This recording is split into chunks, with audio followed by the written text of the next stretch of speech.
عورت کے ذریعے حضرت موسیٰ علیہ السلام کی آزمائش۔ حضرت موسیٰ علیہ السلام ایک عظیم پیغمبر تھے جو اللہ تعالیٰ سے براہ راست ہم کلام ہوتے تھے۔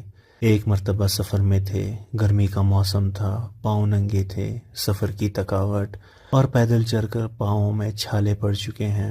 ذرا آرام کرنے کے لیے ایک درخت کے سائے میں بیٹھ گئے۔ کیا دیکھتے ہیں کہ کچھ فاصلے پر ایک کنواں ہے، وہاں کچھ نوجوان اپنی بکریوں کو پانی پلا رہے ہیں اور کچھ فاصلے پر دو باحیا لڑکیاں کھڑی ہیں۔ جب آپ نے ان کو دیکھا تو حیرانگی کی انتہا نہ رہی کہ یہ دونوں لڑکیاں اس جنگل میں کیوں کھڑی ہیں اور کس کا انتظار کر رہی ہیں۔ حضرت موسیٰ علیہ السلام نے جب وجہ دریافت کی تو پتہ چلا کہ ان کا کوئی بھائی نہیں ہے، باپ بوڑھا ہے، وہ اس قابل نہیں کہ چل پھر سکے، اور وہ دونوں اپنی بکریوں کو پانی پلانے کے لیے آئی ہیں کہ جب تمام لوگ اپنے جانوروں کو پانی پلا کر